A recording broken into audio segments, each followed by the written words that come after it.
Hello नमस्कार। मैं आप सभी का हमारे यूट्यूब चैनल एक्स स्क्वायर पर स्वागत करता हूं। तो क्या हाल चाल आप सभी की। उम्मीद करता हूं भाई एकदम बढ़िया होंगे, आप लोग सब मस्त होंगे। तो शुरू करते हैं आज की क्लास। और मैं बिना नहाए धोए आपका स्वागत कर रहा हूं, ठीक है। तो आपको लग भी रहा होगा यार, देखो लग रहा है क्या? वैसे भाई लगता नहीं है बिना नहाया धोया, ठीक है। लेकिन सच में मैं बिना नहाया धोए ही स्वागत कर रहा हूँ आपका। तो क्या हाल चाल आप सभी की? एकदम मस्त है, सब बढ़िया, ठीक है। तो शुरू करते हैं आज की क्लास बिना टाइम वेस्ट किए, आगे बढ़ते हैं फटाफट। आज हम क्या पढ़ने वाले हैं उस पर देख लो, क्या बात करने वाले हैं। तो आज हम पढ़ने वाले हैं भाई फैक्टर्स के बारे में। फैक्टर्स क्या होते हैं? फैक्टर को हिंदी में बोलते हैं गुणनखंड। देखो मैं लिख देता हूँ फैक्टर्स। आपने थंबनेल पे देख लिया होगा ऑल अबाउट फैक्टर्स। फैक्टर्स के बारे में जो भी ज्ञान है वो सारा मैं आज ही आपको दे दूंगा। उसके बाद में कोई भी सवाल ऐसा नहीं होगा जो तुम नहीं कर पाओगे फैक्टर्स का, ठीक है। अब गुणनखंड क्या होता है? जैसे एग्जाम्पल के लिए मैंने लिखा, जैसे मैंने मान लो 100 लिख दिया, चलो 12 लिख देता हूँ। मैंने 12 लिख दिया, तो 12 के जो गुणनखंड है वो कौन कौन से होते हैं? गुणनखंड का मतलब ऐसी संख्या जिस संख्या का 12 में पूरा पूरा भाग जाता हो। तो आपने कहा गुरुजी 1 का भी जाता है, 2, 3, 4, 6 और 12 खुद, ठीक है। तो कितने फैक्टर हो गए भाई? तो आपने कहा 1, 2, 3, 4, 5, 6। तो 12 के जो नंबर ऑफ फैक्टर्स है वो कितने हैं? 12 के जो नंबर ऑफ फैक्टर्स है, गुणनखंडों की संख्या है, वो कितनी है? तो जवाब आएगा 6। तो आज की क्लास में मैं आपको यही निकालना सिखाऊंगा कि नंबर ऑफ फैक्टर्स कैसे निकालते हैं। ये तो बहुत छोटी संख्या थी तो आपने गिन के निकाल लिया, गुरुजी 6 आ गया। बट बहुत बड़ी संख्या आ जाए, जैसे मैंने बोल दिया 1000, मैंने बोल दिया 1 करोड़, तो क्या निकाल पाओगे? क्या ऐसे गिन के निकाल पाओगे? नहीं निकाल पाओगे ना। तो कैसे निकालेंगे उसके ऊपर बात करते हैं। तो देखो एक छोटी सी बात समझना, इस 12 को क्या मैं ऐसे लिख सकता हूँ क्या? इस 12 को मैंने तोड़ दिया, 12 को मैंने तोड़ दिया भाई 2 की घात 2 इंटू 3 की घात 1। मैंने इसके प्राइम फैक्टर कर दिए। 12 के मैंने क्या कर दिए? अभाज्य गुणनखंड कर दिए। 2 की घात 2 का मतलब हो गया 4 इंटू में 3 की घात 1। तो 4 को 3 से इंटू करूँगा 12 आ जाएगा। तो मैंने इसको ऐसे लिख दिया, 12 को अभाज्य गुणनखंड में तोड़ दिया। अब यहाँ पे देखो फैक्टर्स कैसे बनते हैं, ये वाले जो फैक्टर है वो बनते कैसे हैं उसके ऊपर बात करते हैं। तो आपने कहा गुरुजी यहाँ से देख के बताओ, यहाँ से एक तो 2 की घात 0 आएगा, और फिर 2 की घात 1 आएगा, फिर 2 की घात 2 आएगा, ठीक है। और यहाँ पे 3 की घात 0 आएगा और 3 की घात 1 आएगा, ठीक है। तो आपने कहा बिल्कुल ठीक है। अब पहला जो फैक्टर है वो कैसे बनेगा? मैंने इसको इसके साथ में गुणा कर दिया, तो पहला फैक्टर आ जाएगा आपके पास 2 की घात 0 इंटू 3 की घात 0। फिर मैंने इसको इसके साथ में गुणा कर दिया, तो दूसरा फैक्टर आएगा 2 की घात 0 इंटू 3 की घात 1। ये कितना हो गया भाई? ये तो 1 हो गया और ये हो गया 3। अगला जो फैक्टर आएगा वो कैसे निकलेगा? अब देखो 2 की घात 0 से 2 फैक्टर मिल गए मुझे, इन दोनों से मैंने गुणा कर दिया। इसी प्रकार से मैं क्या करूँगा? इसी प्रकार से मैं इसको इसके साथ में गुणा करूँगा और इसको गुणा करूँगा। तो एक फैक्टर आएगा 2 की घात 1 इंटू 3 की घात 0, और एक आएगा 2 की घात 1 इंटू 3 की घात 1। तो ये 2 आ जाएगा और ये 6 आ जाएगा। अब मैंने क्या किया? अब मैंने इसको इसके साथ गुणा किया और इसके साथ गुणा किया, तो अगला फैक्टर क्या आ जाएगा? 2 की घात 2 इंटू 3 की घात 0, ये 4 हो जाएगा। और ये आएगा 2 की घात 2 इंटू 3 की घात 1, ये 12 आ जाएगा। तो आप देख सकते हो यही फैक्टर मैंने आपको यहाँ लिखाए थे, 1 2 3 4 6 12, 1 3 2 6 4 12, ठीक है। तो टोटल कितने फैक्टर आ गए? 6 आ गए।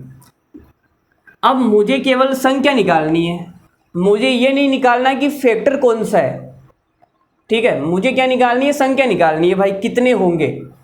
1 2 3 4 5 6, तो 6 होंगे। अब ये संख्या मैं कैसे निकालूंगा? तो आप ये बोलोगे गुरुजी आपने किया क्या? यहाँ पे देखते हैं। आपने सबसे पहले ये किया, इसको इन दोनों के साथ गुणा किया, 2 मिल गए। फिर इसको इन दोनों के साथ गुणा किया, 2 मिल गए। इसको इन दोनों के साथ गुणा किया, 2 मिल गए। तो मैं ये भी तो बोल सकता हूँ ना भाई, इधर 3 है, 1 2 3, इधर भाई 3 है, इधर 2 है, 1 और 2, ठीक है। तो इन दोनों को गुणा कर दो ना, 3 दूनी 6, तो संख्या यहाँ से आ जाएगी, 3 दूनी 6 फैक्टर होंगे भाई इसके, ठीक है। अरे आ जाएगी ना। ये इन 2 के साथ में गुणा होगा, फिर ये इन 2 के साथ गुणा होगा, इन 2 के साथ गुणा होगा, तो इधर 3 है, वो इन 2 के साथ गुणा होंगे, तो मिला के टोटल 6 बनाएंगे ना। या फिर आप ऐसे समझ लो, जैसे आपने वो पढ़ा होगा ना P&C, अगर जाने के 3 रास्ते हैं और आने के 2 रास्ते हैं, तो आप कितनी प्रकार से आ जा सकते हैं? 6 प्रकार से। ये वाला टॉपिक अभी हम पढ़ेंगे, P&C आपने नहीं पढ़ा होगा। तो ये 6 आ गया।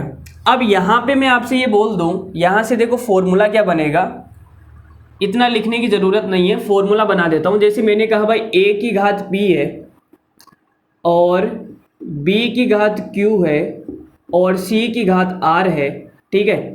जहाँ पर a b c prime factor है या प्राइम नंबर है, a b c prime number है, ठीक है। तो यहाँ से नंबर ऑफ फैक्टर का फॉर्मूला क्या बन जाएगा? नंबर ऑफ फैक्टर बराबर, अब देखो यहाँ पे घात 2 है, लेकिन हमने 0 को भी शामिल किया है, इसलिए 3 हो गया। यहाँ घात 1 है, लेकिन हमने 0 को भी शामिल किया, इसलिए 2 हो गया। यहाँ पे घात p है, अगर 0 को शामिल करूँगा तो ये p + 1 हो जाएगा। इसी प्रकार से ये q + 1 और ये r + 1। तो मैंने नंबर ऑफ फैक्टर निकालने का फॉर्मूला आपको बता दिया। ये फॉर्मूला भाई अपनी कॉपी में लिख लो एकदम बढ़िया से। मैंने पूरा कॉन्सेप्ट समझाया पहले, तो उसके बाद में ये फॉर्मूला आया कहाँ से वो भी मैंने बताया, ठीक है। अगर ये वाली कहानी नहीं समझ में आ रही है, फॉर्मूला रट लो, काम हो जाएगा, ठीक है।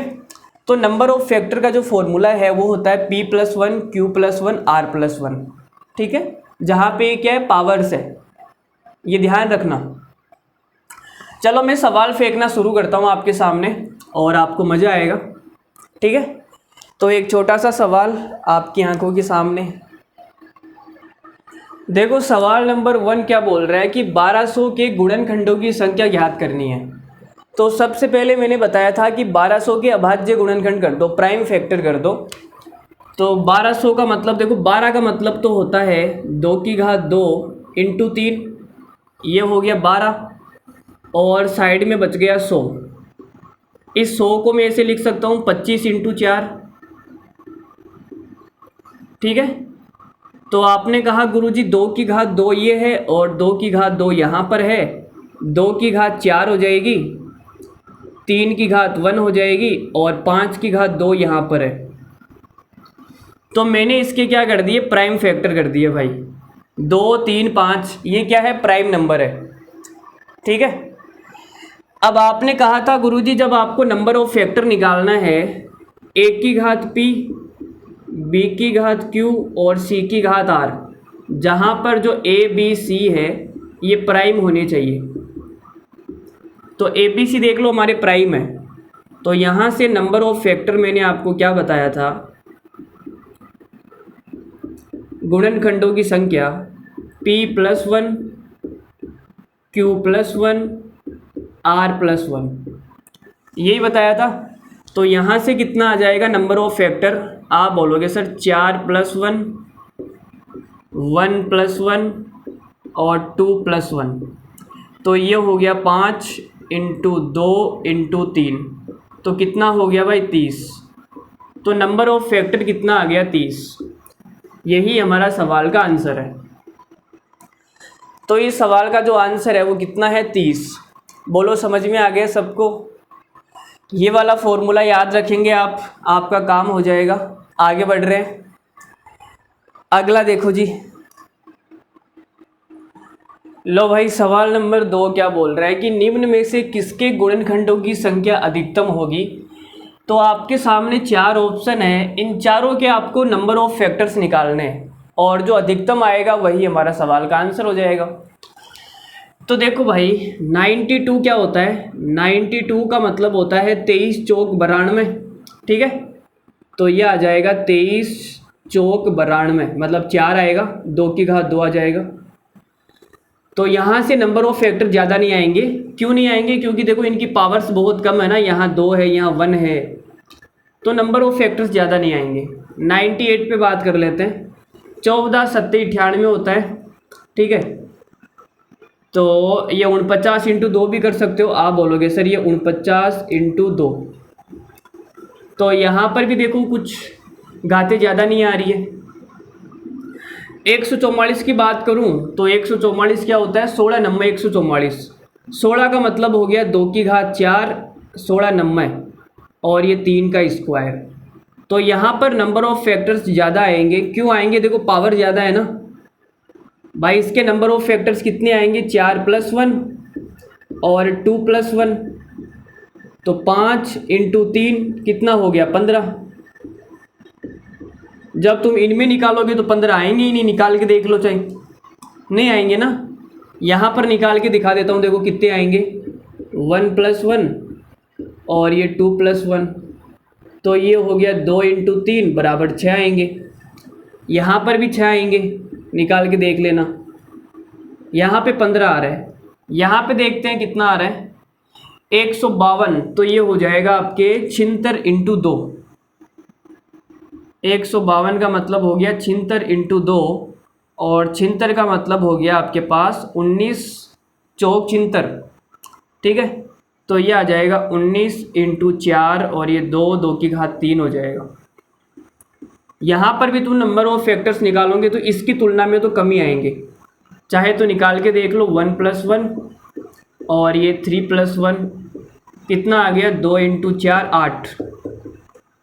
तो अधिकतम फैक्टर भाई 144 में आ रहे हैं।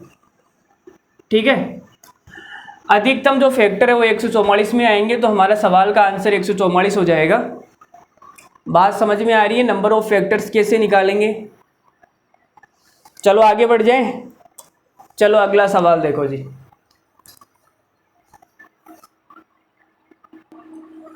सवाल नंबर 3 क्या है? 72 के सम गुणनखंडों की संख्या बतानी है। सम गुणनखंड बताने भाई, इवन फैक्टर्स बताने हैं आपको। Even factors. अब आप बोलोगे सर गुरुजी आपने ये तो सिखाया ही नहीं, सम और विषम वाले फैक्टर। तो अब बता रहा हूँ ना भाई। देखो सम का मतलब क्या होता है कि अगर मैं दुनिया में किसी भी संख्या को 2 से गुणा कर दूं, अगर मेरे पास 2 बाहर पड़ा हुआ है और मैंने 2 से गुणा कर दिया तो वो सम बन जाएगा। इतनी बात तो जानते हो तुम। तो आपने कहा सर 72 का मतलब क्या होता है? 72 का मतलब होता है 36 दूना 72, और 36 के टुकड़े करूँगा तो 36 के टुकड़े करूँगा ये 6 का स्क्वायर हो जाएगा। या फिर ऐसे कर दो ना, 36 को तुम ऐसे लिख दो 9 इंटू 4, 9 इंटू 4 और ये इंटू में 2, तो ये हो जाएगा 3 का स्क्वायर इंटू 2 की घात 3। तो मैंने भाई इसके प्राइम फैक्टर कर दिए। 72 के मैंने क्या कर दिए? Prime factor. इतना तो तुम कर ही लोगे, इसमें तो कोई बड़ी बात नहीं है। अरे इतना तो कर लोगे ना लल्लू महाराज, कर लोगे। चलो तो अब आगे बढ़ते हैं। मैं आपको क्या बता रहा था? मैंने कहा था कि अगर आपको सम संख्या निकालनी है, अगर आपको इवन फैक्टर निकालने हैं तो बाहर 2 ले आओ। बाहर क्या लेके आ जाओ? 2 लेके आ जाओ। तो आपने कहा सर यहाँ हमारे पास 2 की घात 3 है, इसमें से 1 2 उठा के बाहर ले लेते हैं। तो मैंने 1 2 को बाहर ले लिया, तो अंदर क्या बचेगा भाई, 3 की घात 2 इंटू 2 की घात 2। अब मेरे पास में बाहर 2 आ गया, ठीक है। अब अंदर कुछ भी आ जाए, चाहे वो सम आए चाहे विषम आए, अंदर कुछ भी आए वो 2 से गुणा होके क्या बन जाएगा, सम बन जाएगा ना, ठीक है। तो हमारे पास काम हो गया भाई, सम गुणनखंड आ जाएगा। तो इसके मैं नंबर ऑफ फैक्टर निकाल देता हूँ। इसके नंबर ऑफ फैक्टर कितना आएगा, तुम बोलोगे सर 2 + 1 और ये आ जाएगा 2 + 1, तो ये हो गया 3 × 3। तो नंबर ऑफ फैक्टर कितने आ गए, 9। नंबर ऑफ फैक्टर कितने आ गए भाई, 9। अब कुछ बच्चे क्या करेंगे, इस 2 से भी गुणा कर देंगे, 2 को 9 से गुणा करूंगा 18 हो जाएगा। अरे भाई इससे गुणा नहीं करना है, इससे गुणा नहीं करना है, ठीक है। नंबर ऑफ फैक्टर निकालना है, 9 आ गया। चलो आगे बढ़ते हैं, सवाल नंबर 9, सवाल नंबर जो भी है, अगला सवाल देखो जी। देखो भाई सवाल नंबर 4 क्या बोल रहा है कि 216 और 180 के कुल गुणनखंडों की संख्या का अनुपात बताना है। पहले आपको 216 के टोटल नंबर ऑफ फैक्टर्स निकालने, उसके बाद में 180 के टोटल नंबर ऑफ फैक्टर्स निकालने, और जो भी संख्या आएगी उनका अनुपात निकालना है, ठीक है। तो निकालते हैं भाई। तो आपने कहा गुरुजी 216 के पहले प्राइम फैक्टर करो, तो मैंने कहा 216 होता है वो 6 का क्यूब होता है भाई, ठीक है। और 6 का मतलब क्या होता है, 6 का मतलब हो जाएगा 2 × 3, इसकी पावर हो गई 3। तो ये अलग अलग लिखने पे क्या हो जाएगा, ऐसा हो जाएगा। तो मैंने 216 के कर दिए, 180 के भी कर लो।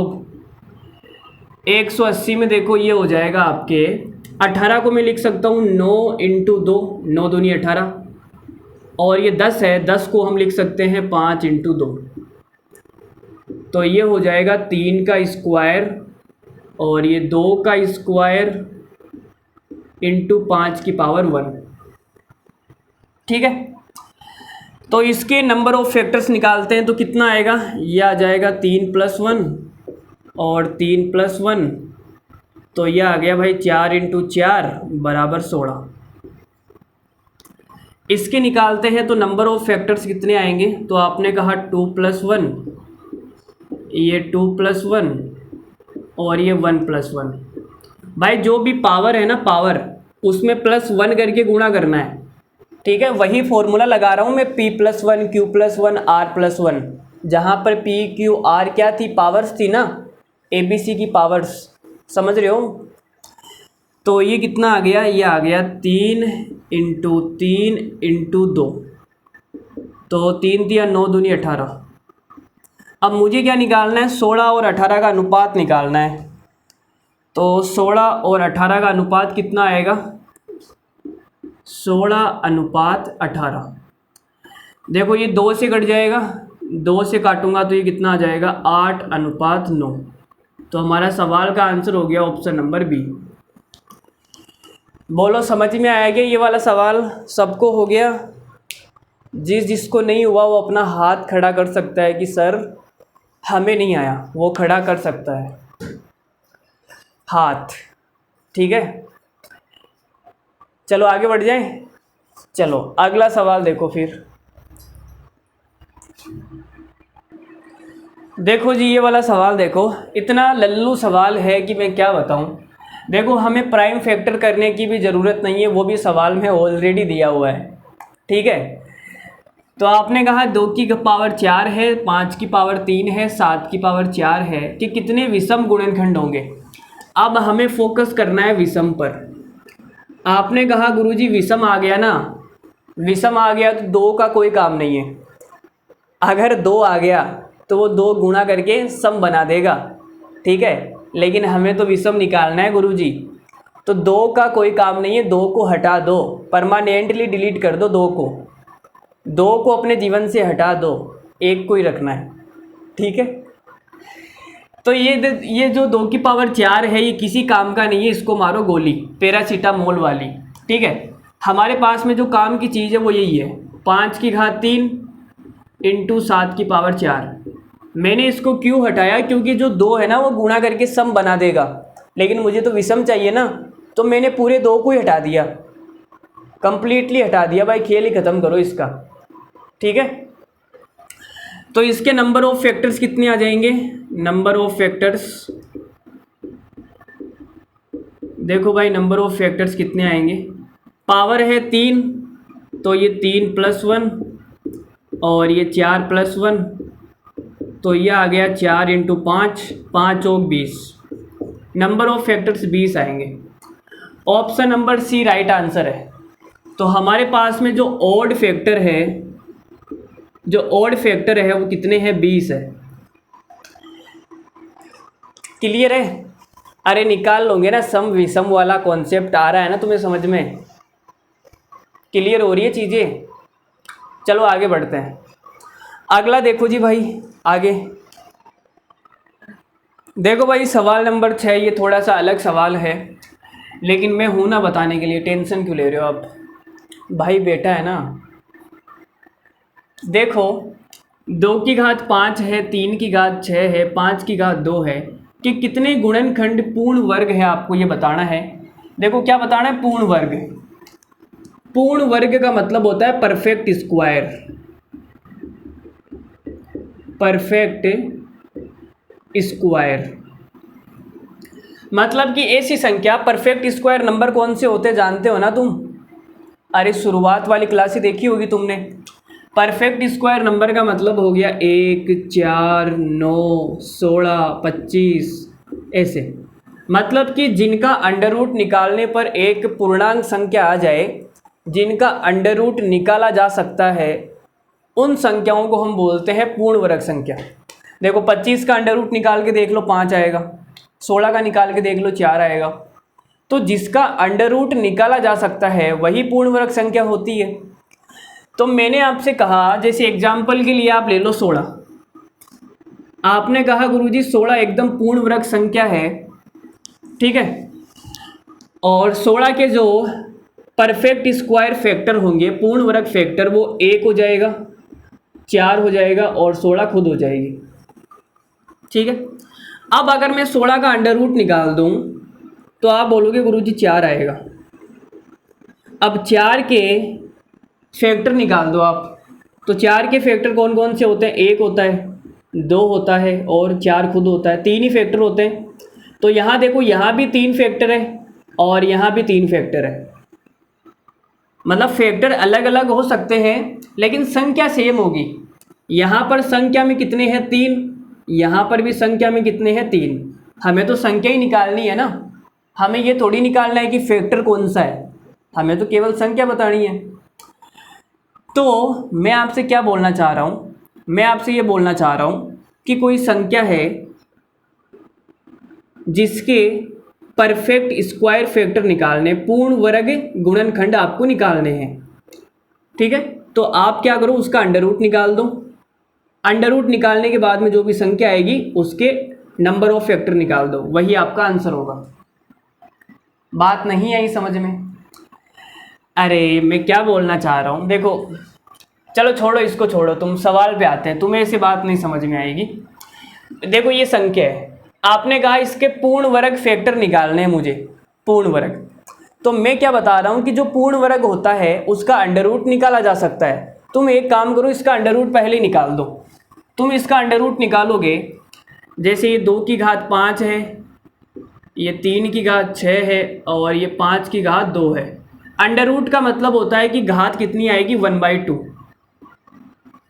अंडर रूट का मतलब यही होता है। तो यहाँ पे 2 की घात 5 है, 1/2 करूँगा तो 5/2 हो जाएगा, ठीक है। 5/2 का मतलब होता है 2.5, 2.5। आगे 3 की घात 6 है, तो 1/2 करूँगा तो कितना हो जाएगा? 6/2। आगे 5 की घात 2 है, 1/2 करूँगा 5 की घात 1 आ जाएगी, ठीक है। अब इसके आप नंबर ऑफ फैक्टर्स निकाल दो। तो आप देखो यहाँ पे 2.5 का तो कोई मतलब नहीं है, इस 0.5 का कोई मतलब नहीं है। 0.5 से पूर्ण वर्ग संख्या तो बनेगी नहीं, तो 0.5 को हटा दो आप, ठीक है। अब इसके नंबर ऑफ फैक्टर्स कितने आ जाएंगे? 2 + 1 और ये 3 + 1 और ये 1 + 1। तो कितने आ गए भाई? 3 × 4 × 2, ये 8 या 24।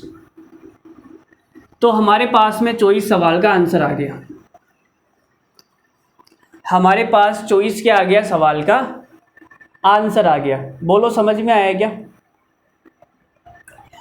देखो मैंने क्या किया, मैं आपको एक चीज़ बता रहा हूँ। जैसे 16 संख्या है, अब 16 तो बहुत छोटी संख्या है, तो तुमने कहा गुरुजी 16 के मुझे पूर्ण वर्ग गुणनखंड बताओ, तो मैंने गिन के बता दिए भाई। एक तो 1 होगा, एक 4 होगा, एक 16 खुद हो जाएंगे, 3 हो जाएंगे।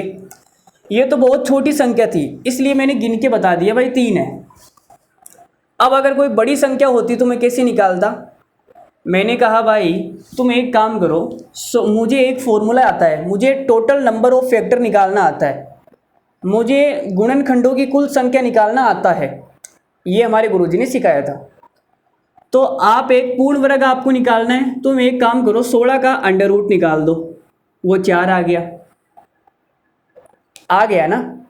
अब तुम 4 के टोटल गुणनखंड निकाल दो कितने होंगे। तो आपने कहा 4 के टोटल गुणनखंड 3 होंगे, और वही हमारा आंसर होगा।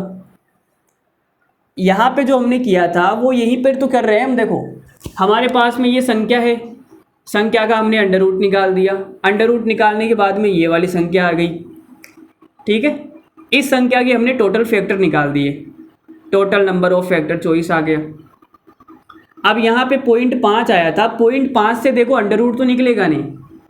अगर यहाँ 0.5 है तो 0.5 से कोई संख्या पूर्ण वर्ग बनेगी क्या? नहीं बनेगी ना, इसलिए हमने उस पॉइंट वाले को हटा दिया। तो ये हमारा सवाल का आंसर आ गया। देख लो भाई, और तो कैसे समझाऊं यार मैं तुम्हें? और कोई तरीका हो सकता है क्या समझाने का तुम्हें? या फिर तुम एक काम करो, यहाँ पे पूर्ण वर्ग संख्या बना लो। तुम्हें अगर ऐसी बात नहीं समझ में आ रही है, तुम पूर्ण वर्ग संख्या बना लो। एक काम करो, तुम्हें क्या इतनी सी बात समझ में आती नहीं है? तो यहाँ पे मैं पूर्ण वर्ग संख्या बना रहा हूँ भाई। तो आपने कहा गुरुजी पूर्ण वर्ग संख्या 2 की घात 2 है, वो पूर्ण वर्ग संख्या बन जाएगी, और यहाँ पावर 2 आ जाएगी। ये 4 हो गया टोटल, 2 की घात 4, और इस 1 2 को मैंने साइड में निकाल दिया, टोटल 5 पावर हो गई। 3 की घात 6 है, तो मैंने 3 का स्क्वायर निकाल दिया और पावर 3 लगा दी, 3 की घात 6 आ जाएगी, और ये 5 का घात स्क्वायर और पावर 1, तो 2 हो जाएगी, ठीक है। आपने कहा ये होगी 4 की पावर 2, और ये 2 की पावर 1 है, और ये 9 की पावर 3 हो जाएगी, और ये 25 की पावर 1 हो जाएगी। तो आप देख सकते हो 4 एक पूर्ण वर्ग संख्या होती है, 9 एक पूर्ण वर्ग संख्या होती है, 25 भी एक पूर्ण वर्ग संख्या होती है। अब इस 2 से तो देखो पूर्ण वर्ग संख्या बनेगी नहीं, ठीक है, तो इसको आप हटा दो, ये पूर्ण वर्ग संख्या नहीं है। अब इसके आप नंबर ऑफ फैक्टर निकाल दो। तो आपने कहा नंबर ऑफ फैक्टर 2 की घात 2 + 1, और ये 3 + 1, और ये 1 + 1, तो ये हो गया 3 × 4 × 2, तो ये आ गया 24, ठीक है। अब तो भाई समझ में आ गई होगी बात। पूर्ण वर्ग निकालना है, मैंने पूर्ण वर्ग संख्या बना दी और मैंने फैक्टर निकाल दिए। अब तो बात क्लियर हो गई होगी। अगर ये वाली कहानी नहीं समझ में आई है तो देखो, अब और मेरे पास कोई रास्ता नहीं है, ठीक है। ये वाला रास्ता था लास्ट, मैंने आपको बता दिया, ठीक है। इतना तो करना ही पड़ेगा, और कोई इलाज नहीं है। आगे बढ़ रहे हैं अगले सवाल पर। लो जी भाई, सवाल नंबर 7 देखो, एक नया और सवाल है, ये भी मुझे बताना पड़ेगा। तो आपने कहा इतनी लंबी संख्या है भाई, इसके कितने गुणनखंड 120 के गुणज होंगे?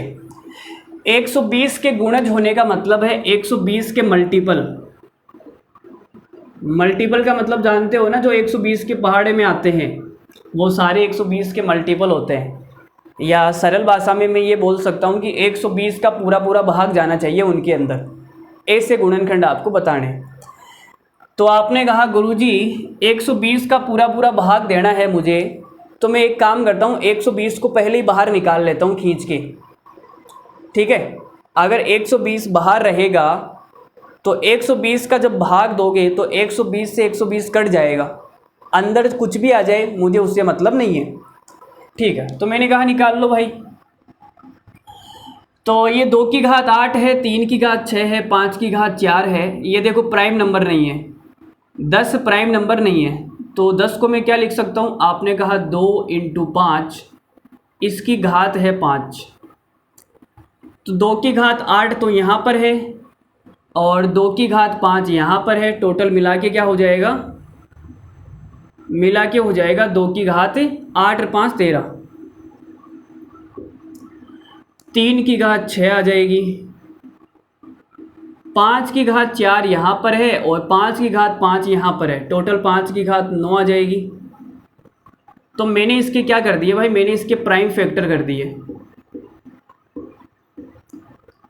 ठीक है, इतना काम तो आप कर ही लोगे। अब मुझे क्या निकालना है, मुझे वो संख्याएं, वो गुणनखंड निकालने हैं जो 120 के मल्टीपल है। तो मैं क्या एक काम करता हूँ, 120 को पहले ही बाहर निकाल लेता हूँ। देखो 120 का मतलब क्या होता है, 120 का मतलब होता है भाई 2 की घात 2, 4 × 3, ये 12 हो गया, और ये 5 × 2 हो जाएगा 10 का मतलब, तो ये हो जाएगा 2 की घात 3 और 3 × 5। 120 का मतलब ये होता है।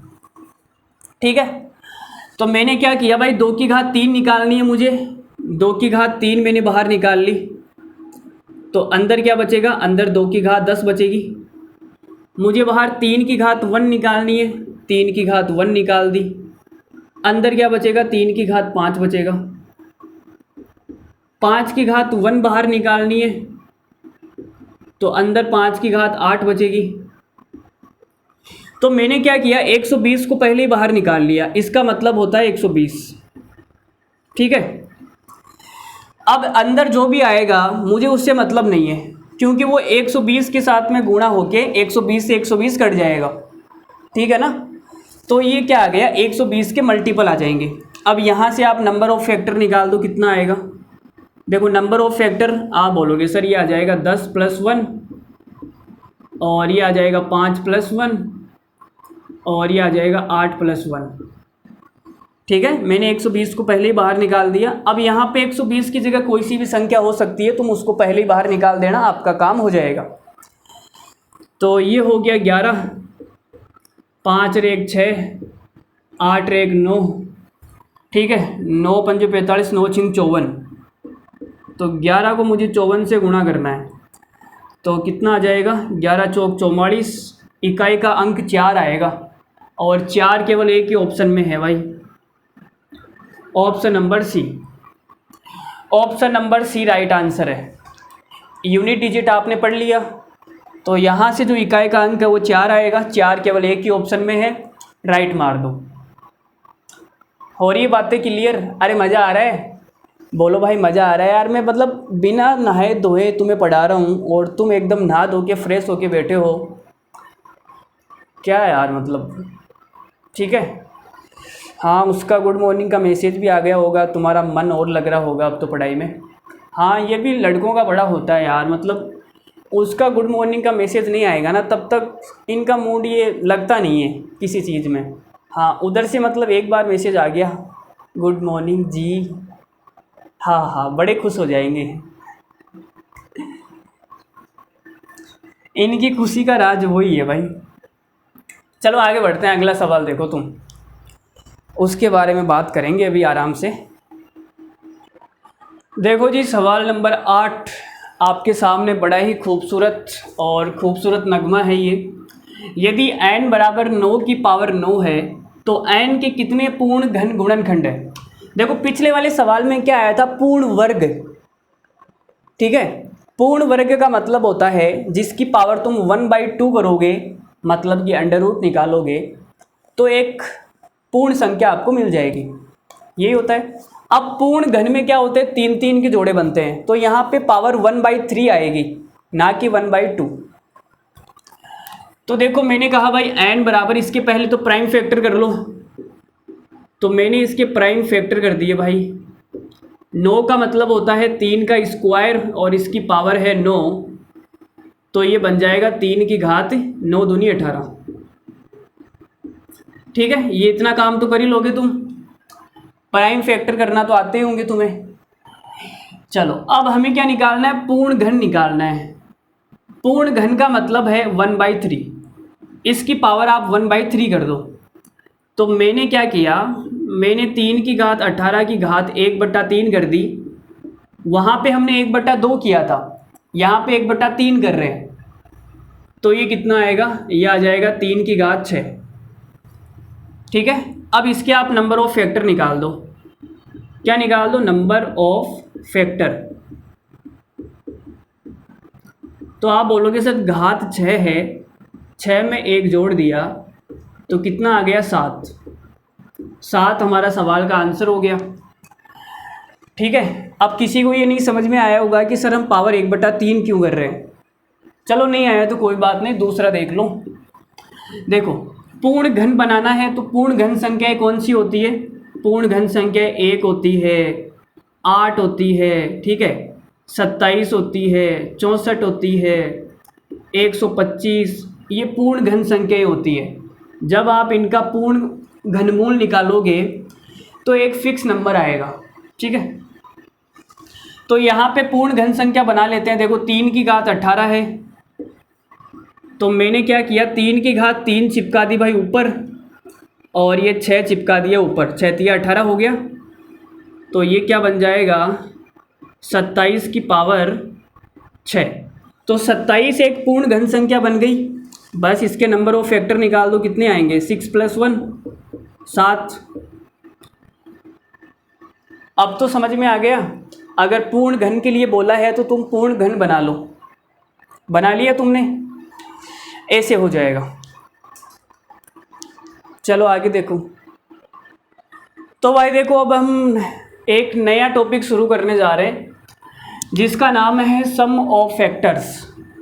जो भी गुणनखंड आएंगे उन गुणनखंडों का योग आपको निकालना है। सम ऑफ फैक्टर्स को हिंदी में क्या बोलते हैं, गुणनखंडों का योग। तो ये हम कैसे निकालेंगे, इतनी देर हमने सीखा भाई नंबर ऑफ फैक्टर्स कैसे निकालते हैं, गुणनखंडों की संख्या कैसे निकालते हैं, उनके बारे में हमने सीख लिया। और बहुत सारे अच्छे अच्छे सवाल भी कर लिए, अलग अलग प्रकार के सवाल भी कर लिए।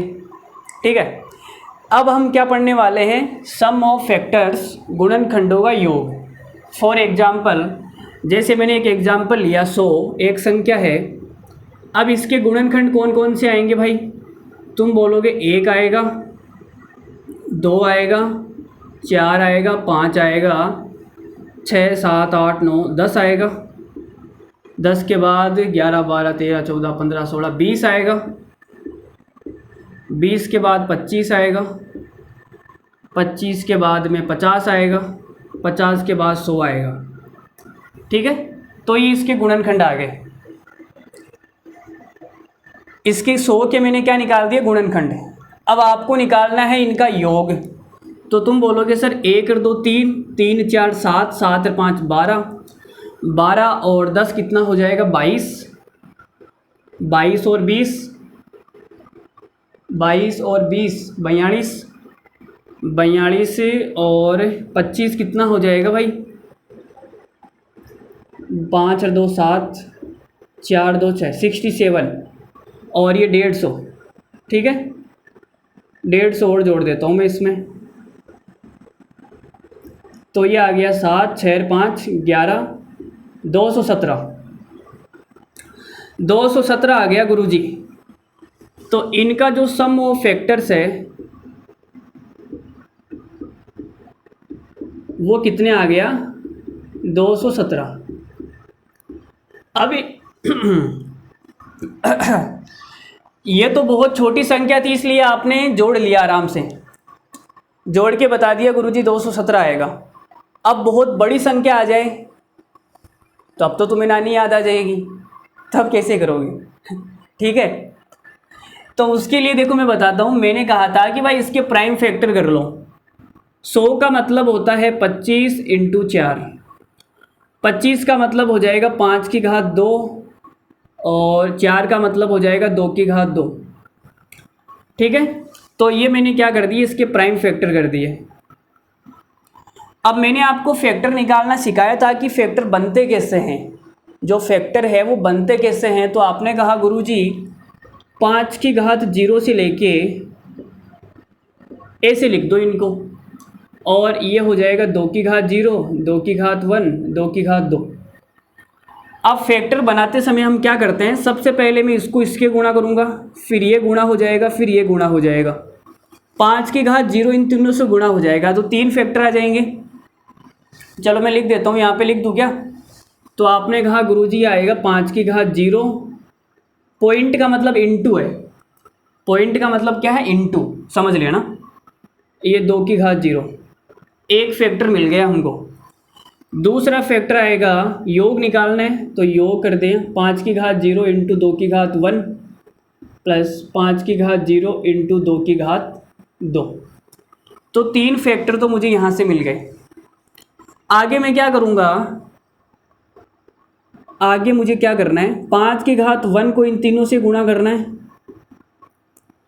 तो भाई मैंने लगाया प्लस का चिन्ह, 5 की घात 1 इंटू 2 की घात 0 प्लस 5 की घात 1 इंटू 2 की घात 1, 5 की घात 1 इंटू 2 की घात 2। तो यहाँ से मुझे टोटल 6 फैक्टर मिल गए भाई, 3 और 3 6। ठीक है, अब अगला जो फैक्टर आएगा वो कैसे आएगा, 5 की घात 2 को इन तीनों से गुणा करना है।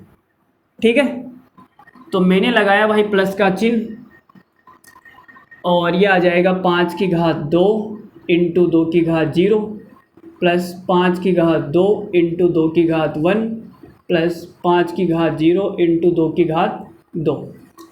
तो टोटल 9 फैक्टर हमारे सामने आ चुके हैं दोस्तों। कैसा लग रहा है तुम्हें, मज़ा आ रहा है? अगर मज़ा आ रहा है तो लाइक का बटन दबा दे, अभी दबा देना है। ठीक है, और अपने 2-4 दोस्तों तक वीडियो को शेयर भी कर देना है, जिन्होंने नहीं किया है।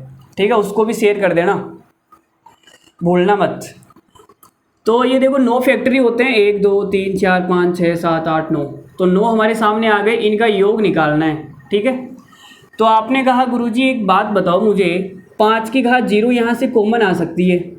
मैंने कहा ले लो ना भाई कॉमन, 5 की घात 0 मैंने कॉमन ले ली, तो अंदर बचेगा 2 की घात 0, 2 की घात 1 और 2 की घात 2।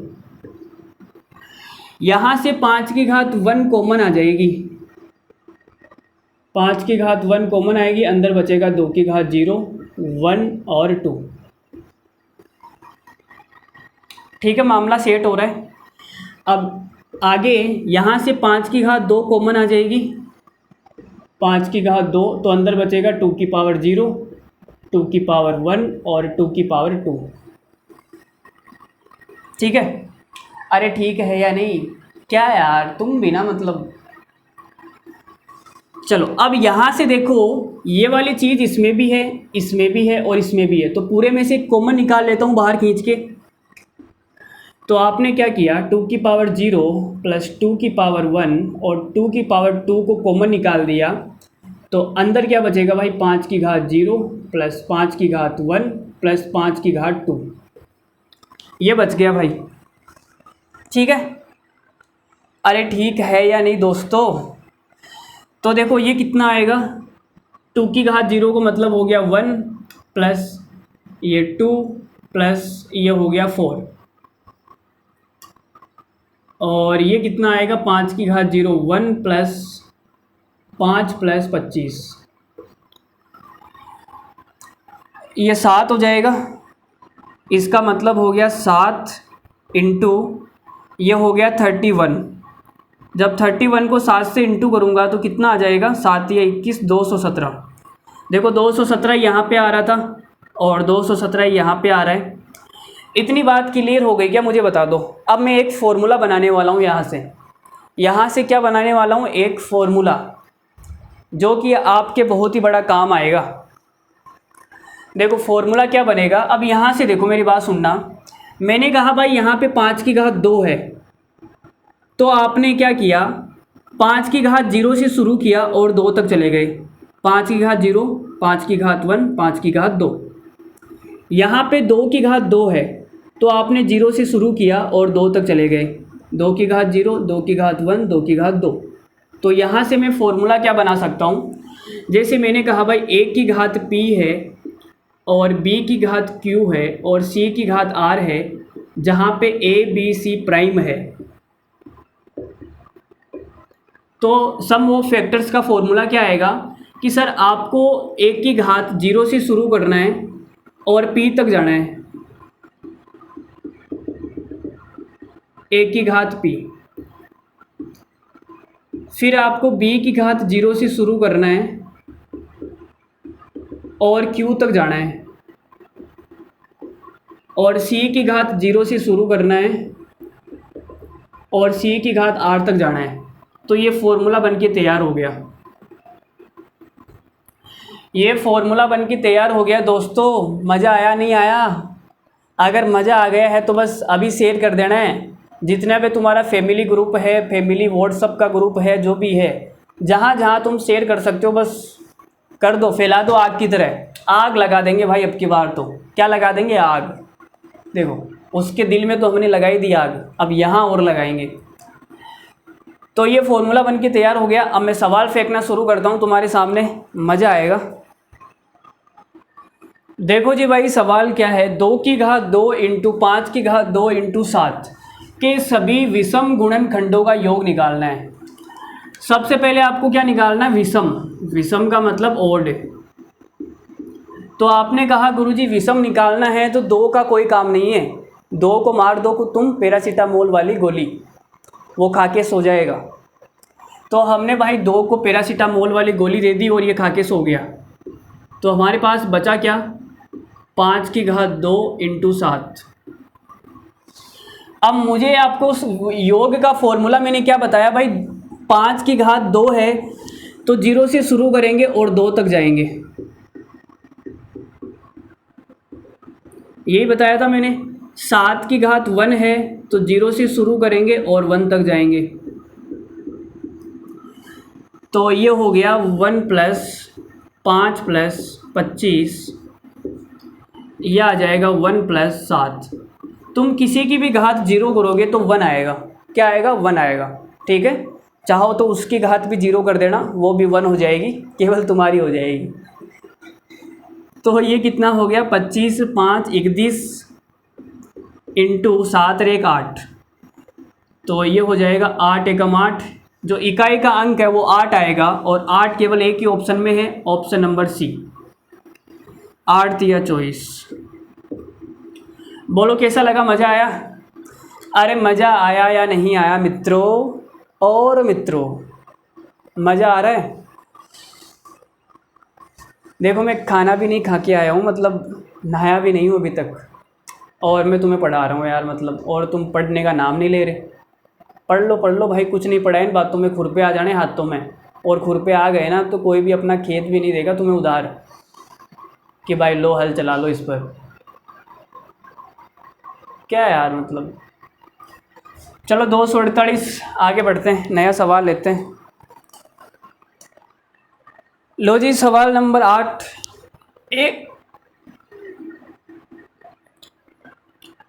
144 के गुणनखंडों का योग निकालना है, कितना आएगा? तो सबसे पहले आपको क्या करना है? 144 के प्राइम फैक्टर करना है। तो मैंने 144 के प्राइम फैक्टर कर दिए। तो आपको पता है 16 नम्मा 144 होता है। 16 का मतलब 2 की पावर 4, 9 का मतलब 3 का स्क्वायर। तो ये प्राइम फैक्टर हो गए। अब गुणनखंडों का योग कैसे निकालते हैं वो मैंने आपको सिखाया भाई। 2 की घात 4 है तो 0 से शुरू करेंगे और 4 तक जाएंगे भाई। ठीक है,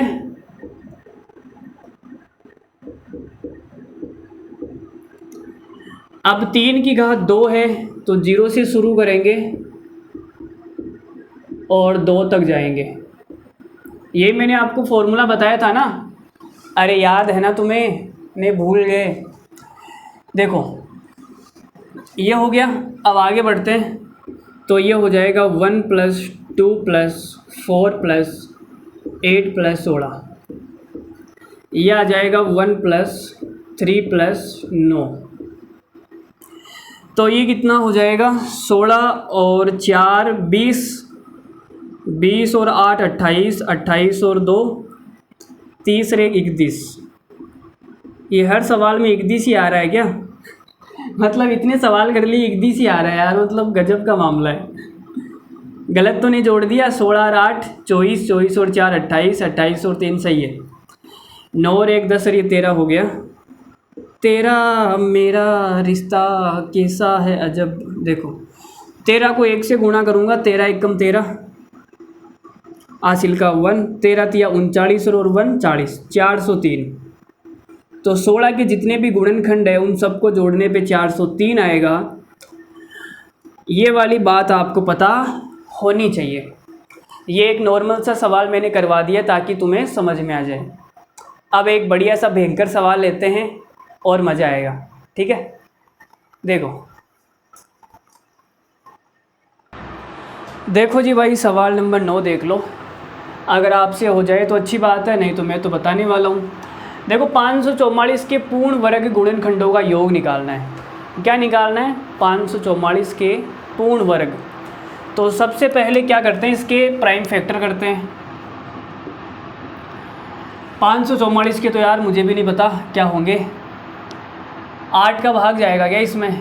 चलो 8 का भाग देते हैं। देखो 8 का मतलब तो हो गया 2 की घात 3, ठीक है? और जब 8 का भाग देंगे कितनी बार जाएगा? 8 6 48 और 8 अंटे 64, ठीक है? और 64 का मतलब कितना होता है भाई? 2 की पावर 3। 64 का मतलब हो जाएगा 2 की पावर 6, है ना? यही होता है। अरे 64 का मतलब 8 इंटू 8, 8 का मतलब 2 की घात 3, 2 की घात 3 तो 2 की घात 6 हो गया ना। तो टोटल हमारे पास है 2 की घात 9। अब हमें क्या निकालना है? हमें गुणनखंडों का योग निकालना है। योग हम कैसे निकालते हैं भाई? हम 0 से शुरू करते हैं और 9 तक जाएंगे, लेकिन हमें वही लेने हैं जो पूर्ण वर्ग है। तो आपने कहा 2 की पावर 0 पूर्ण वर्ग है।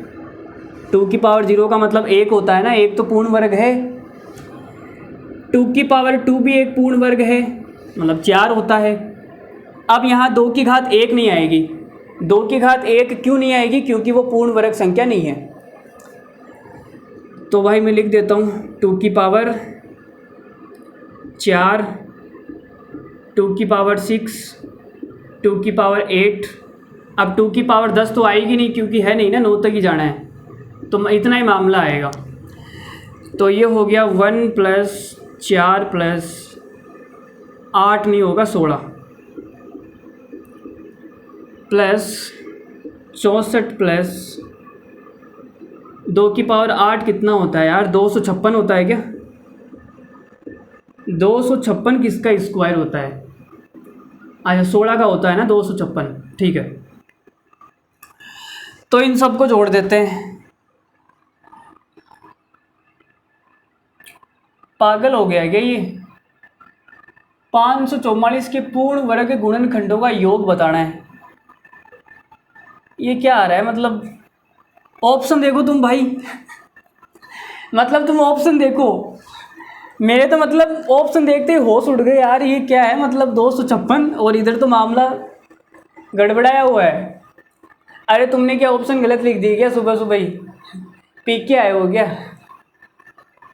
भाई चाय, हाँ चाय की बात हो रही है, ठीक है। चलो देखेंगे ऑप्शन को, अभी मैं देख लूँगा क्या है ऑप्शन, सोल्व करते हैं या ऑप्शन सही कर लेते हैं पहले।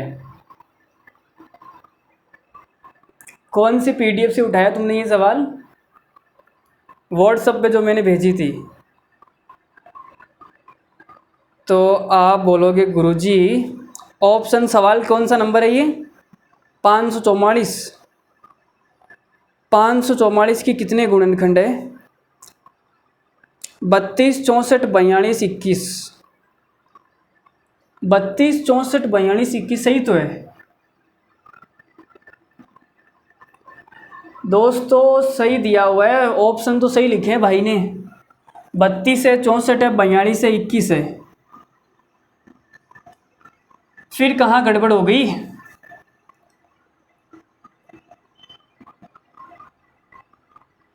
भाई हमने यहाँ तो गड़बड़ नहीं कर दी है ना, एक बार देखना। या फिर ऑप्शन भी तो गलत हो सकते हैं ना यार, मतलब कोई ये थोड़ी है कि जो किताब में लिखे हुए हैं वो सही है, गलत हो सकते हैं, इसमें कौन सी बड़ी बात है। चलो मैं एक बार चेक कर लेता हूँ। देखो 544 की हमने 8 का भाग दिया, 8 का मतलब हो गया 2 की पावर 3, और जब 8 का भाग देंगे 544 में, अरे 2 की पावर 9 तो यार 512 होता है ना भाई, 2 की पावर जो 9 है वो तो 512 होता है, और हमने 544 को लिख दिया, मतलब गलत कर दिया हमने, ये चीज़ हमने ये गड़बड़ कर दी भाई। तुमसे यार बोला नहीं गया कि हम गड़बड़ कर रहे हैं, तुम बस देखने के मालिक हो। हम यहाँ सवाल में गलती इसलिए करते हैं ताकि हमें पता लग जाए किस बच्चे का ध्यान है, किस बच्चे का क्लास में ध्यान नहीं है। हाँ, अब किसी ने भी मेरी गलती नहीं पकड़ी, इसका मतलब किसी का भी ध्यान क्लास में नहीं है, सबका ध्यान बस वहीं पर लगा हुआ है कि बस जल्दी से क्लास ख़त्म हो जाए और मैं जाऊँगा, बस फटाफट फटाफट फिर चैटिंग ऑन करेंगे धड़ाधड़ धड़ाधड़। चलो देखो, तो फिर ये क्या आएगा, हमने क्या गड़बड़ की वो देख लेते हैं। हमने सही तो किया यार, मतलब 5 8 6 48 होता है, ठीक है, तो 6 बार भाग गया। अब तुम 54 में से 48 माइनस करोगे, और सीट 8 अंटे 64 आएगा ना यार, यहाँ 8 आएगा सीट, हमने 4 लिख दिया क्या, 8 का भाग 8 अंटे 64 आएगा, ये गड़बड़ हो गई थी हमसे। चलो कोई बात नहीं, तो ये देखो कितना हो गया, 2 की पावर 3 इंटू 17 चौक 68, 17 चौक 68, तो ये 2 की पावर 5 हो जाएगी, और ये 17 की पावर 1, तो ये इसके प्राइम फैक्टर आएंगे। अब गुणनखंडों का योग निकालना है, तो 2 की पावर 0 प्लस 2 की पावर 2 और 2 की पावर 4, ठीक है। हमें वही संख्या लेनी है जो पूर्ण वर्ग संख्या होती है, 2 की पावर 1 पूर्ण वर्ग संख्या नहीं होती, 2 की पावर 3 भी पूर्ण वर्ग संख्या नहीं होती, तो हमने नहीं ली। अब 5 तक जाएगा, आगे 2 की पावर 6 आएगा, लेकिन वो तो है नहीं ना, तो 2 की पावर 5 भी नहीं लेना है। 17 की पावर 0 प्लस 17 की पावर 2। अब एक बच्चा खड़ा होकर बोलेगा मास्टर साहब पावर तो 1 ही है, आप 2 कैसे ले रहे हो, तो मैंने कहा भाई कोई बात नहीं, 0 तक ही ले लो। तो ये हो जाएगा 1 प्लस 4 प्लस 16, और ये 1, तो 16 और 4 20 और 1 21, 21 इंटू 1 बराबर कितना आ गया, 21। सही है भाई, सवाल का आंसर 21 आएगा, सवाल का आंसर कितना आएगा, 21। हमसे हल्की सी गड़बड़ हो गई थी भाग देने में थोड़ी सी, वो क्या कि हमारा ध्यान कहीं और था। अब कहीं और का मतलब ये नहीं है कि तुम समझ लो भाई, ऐसा वैसा कुछ भी नहीं है। सवाल नंबर 10 लेते हैं। सवाल नंबर 10 देखो जी, लो भाई सवाल नंबर 10 आ गया तुम्हारे सामने। यो तेरा मेरा मिलना खुदा की है मर्जी। देखो भाई, खुदा की मर्जी है तो अच्छी बात है, मिल जाओगे। 2 की पावर 3 है, 5 की पावर 2 है, 3, ठीक है, कि सभी गुणनखंडों का योग ज्ञात करना है जो शून्य से समाप्त होते हैं। शून्य से समाप्त होने का मतलब है 10 के मल्टीपल है, 10 के क्या है, मल्टीपल। अरे भाई 10 का पूरा पूरा भाग जाएगा ना, तो 10 के मल्टीपल है। अब आपने कहा गुरुजी 10 को पहले बाहर ले लो आप, 10 का मतलब होता है 2 की पावर 1 इंटू 5 की पावर 1, तो मैंने इसको बाहर लिख लिया, तो अंदर क्या बचेगा, अंदर बच जाएगा भाई 2 की पावर 1 तो बाहर आ गया, तो अंदर बचेगा 2 की पावर 2, 5 की पावर 1 बाहर आ गया, तो 5 की पावर 1 बचेगी। ये अंदर का मामला है, ठीक है। ये 10 मैंने बाहर ले लिया पहले ही, तो अंदर ये बच जाएगा, समझ रहे हो मेरी बात को। तो ये क्या आ गए, 10 के मल्टीपल आ गए। अब आपने क्या किया सर, ये तो हो गया 10, ठीक है, इसके आपको क्या निकालने हैं, सम ऑफ फैक्टर निकालने हैं। सम ऑफ फैक्टर कैसे निकालते हैं, आपने कहा गुरुजी 2 की पावर 0 से शुरू करना है और 2 तक जाना है। लो भाई, फिर आपने कहा 5 की पावर 0 से शुरू करना है और 1 तक जाना है। फिर आपने कहा 3 की घात 0 से शुरू करना है और 3 की घात 1 तक जाना है। तो ये कितना आ जाएगा, ये तो आएगा 1 + 2 + 4, ये आएगा 1 + 5, 1 + 3, 4 2 8 1 9 इंटू 6 इंटू 4,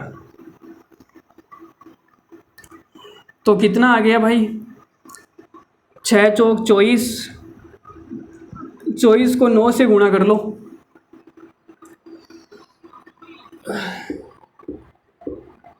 9 चौक 36 का 6 हासिल का 3, 9 दूनी 18, 18 हो 3 21, सही है ना, गलत तो नहीं किया मैंने। अब इसमें ऑप्शन भी नहीं है,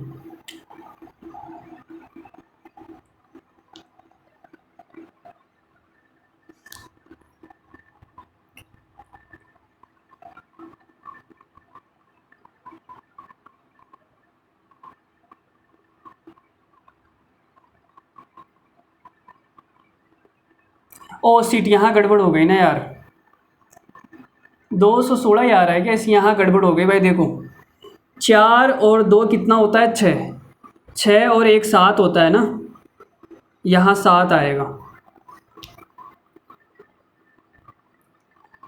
7, ठीक है। तो ये हो जाएगा 7 सिंह 42, और 42 को 4 से गुणा करेंगे कितना आएगा, 42 को 4 से गुणा करके बताओ, 4 दूनी 8, 4 चौक 16, 168। अब यहाँ पे क्या है, ये 168 है ना, ये सही आंसर नहीं है, 168 सही आंसर नहीं है। सही आंसर क्यों नहीं है, जब हम नंबर ऑफ फैक्टर्स निकालते थे तो फैक्टर कौन कौन से हैं इस बात पर फ़र्क नहीं पड़ता था, हमें तो केवल संख्या से मतलब होता था, भाई 1 है, 2 है, 4 है, 5 है, 10 है, संख्या से मतलब है। लेकिन जब नंबर ऑफ फैक्टर्स निकाल रहे थे तो संख्या से मतलब था, जैसे मैंने कहा भाई फैक्टर है 2, 4 और 3 और 6, तो यहाँ पे नंबर ऑफ फैक्टर्स कितने हैं, आप बोलोगे सर 4, संख्या में 4 है, और ऐसे में लिख दूँ भाई 8 9 10 11, तो यहाँ पर भी संख्या में 4 है, लेकिन जब तुम इनका योग निकालोगे ना तो अलग अलग आएगा, इनका योग अलग आएगा, इनका योग अलग आएगा। संख्या में तो सेम है मेरे भाई, लेकिन जब योग निकालोगे ना तब दिन रात का फर्क आ जाएगा इनमें, ठीक है। जब हम संख्या निकाल रहे थे ना तब हमने 10 को बाहर निकाला था तो कोई फ़र्क नहीं पड़ रहा था, ठीक है, अंदर वाली संख्या आ जाती थी जो भी आ रही थी, संख्या पे कोई फ़र्क नहीं पड़ेगा।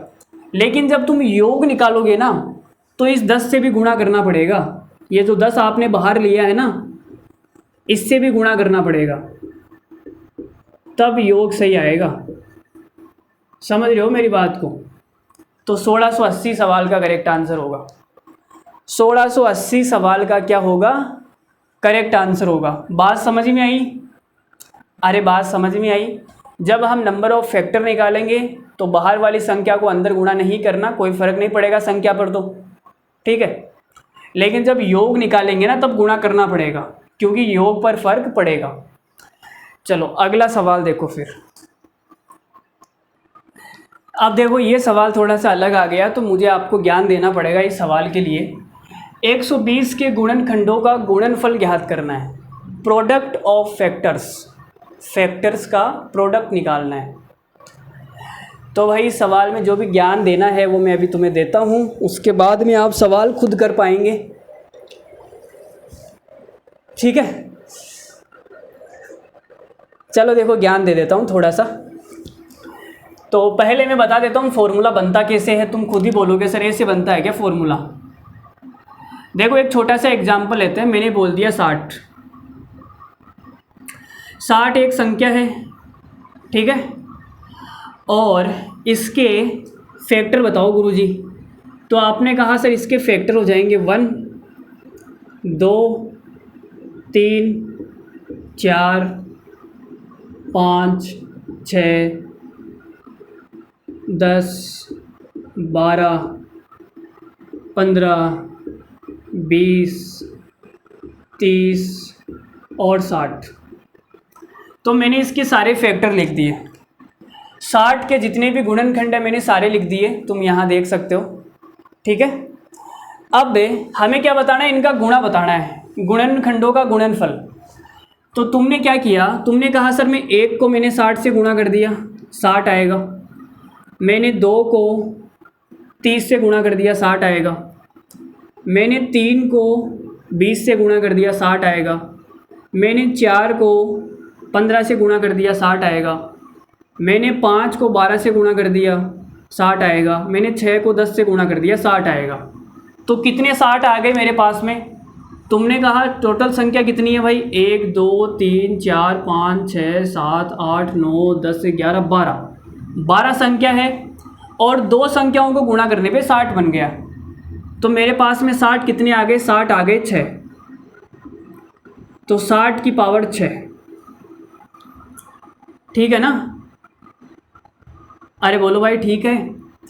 तो 60 की पावर 6 आ गई, ये इनका गुणनखंडों का गुणनफल आ गया। अब तुम इसको ऐसे भी तो लिख सकते हो सर, 60 और 6 का मतलब हो गया 12/2, लिख सकते हो ना? अब तुम यहाँ से एक चीज़ बताओ मुझे, सर ये तो हो गई 60, 12 क्या है? तो आपने कहा 1 2 3 4 5 6 7 8 9 10 11 12। जो 12 है ना वो फैक्टर्स की संख्या है, नंबर ऑफ फैक्टर है। तो मैंने कहा सही 12 नंबर ऑफ फैक्टर है, नंबर ऑफ फैक्टर्स, और बटे में क्या करना है 2। ठीक है, तो ये हमारा फॉर्मूला बन गया कि अगर कोई संख्या है n, अगर कोई संख्या n है और इसके गुणनखंडों का जो गुणनफल है वो कितना आएगा, तो संख्या की घात आ जाएगी नंबर ऑफ फैक्टर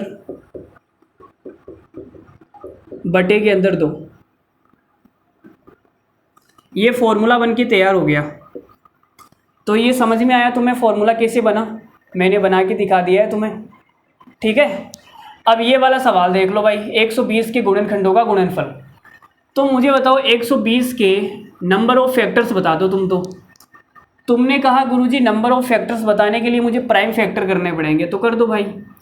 देखो 15 अंटे 120 होता है, तो आपने कहा 15 अंटे 8 इंटू 15 का मतलब 3 इंटू 5। ये मैंने नंबर ऑफ फैक्टर्स निकालने का प्राइम फैक्टर कर दिए। अब नंबर ऑफ फैक्टर्स कितने आएंगे यहाँ से, 3 है तो 3 + 1 1 1, तो ये आ जाएगा 1 + 1 1 + 1। तो नंबर ऑफ फैक्टर आ जाएंगे 4 इंटू 2 इंटू 2। ठीक है, 4 दूनी 8 8 दूनी 16। तो 120 के जो गुणनखंड है वो 16 है, गुणनखंडों की संख्या आ गई 16। ठीक है, तो गुणनखंडों का गुणनफल कितना आ जाएगा, गुणनफल आ जाएगा भाई 120 की घात 16। ऑप्शन में नहीं है तो ऑप्शन आ जाएगा नन ऑफ दीज। आंसर यह आएगा 120 की घात 16। ऑप्शन में नहीं है तो नन ऑफ दीज सवाल का करेक्ट आंसर हो जाएगा। बोलो समझ में आ गया क्या? जो भी संख्या आपको दे रखी है पहले उसके नंबर ऑफ फैक्टर निकालने हैं, जो कि मैंने सबसे पहले आपको सिखा दिया। नंबर ऑफ फैक्टर कैसे निकालते हैं, गुणनखंडों की संख्या, और उस संख्या की घात लगा देनी है उसका आधा करके। और सीट हमने गड़बड़ कर दिया कि भाई 16 नहीं आएगा, सीट नंबर ऑफ फैक्टर्स का आधा करना है ना भाई, बट्टा 2 भी तो आएगा। तो 16 टोटल फैक्टर है, आधा करूँगा तो 8 आएगा, तो भाई 8 आएगा। अभी तो गड़बड़ हो जाता है यार मामला, लेकिन हमारा सवाल का आंसर तो सही होता ना, नन ऑफ दीज, क्योंकि 8 भी देखो ऑप्शन में नहीं है ना, तो भी सवाल का करेक्ट आंसर हो जाता। चलो आगे बढ़ते हैं। तो ये फॉर्मूला आपको ध्यान में रखना है, ये वाला नंबर ऑफ फैक्टर का आधा करके घात चिपका देनी है, उसकी खोपड़ी पे लिख देना है। देखो भाई सवाल नंबर 12 देख लो।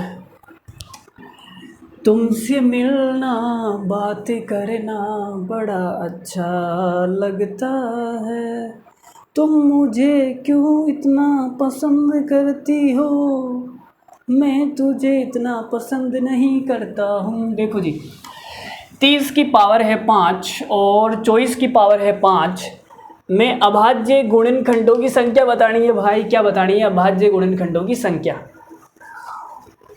ठीक है, CGL मेंस 2019 का सवाल है, बड़ा ही तगड़ा सवाल है यार, ज़बरदस्त।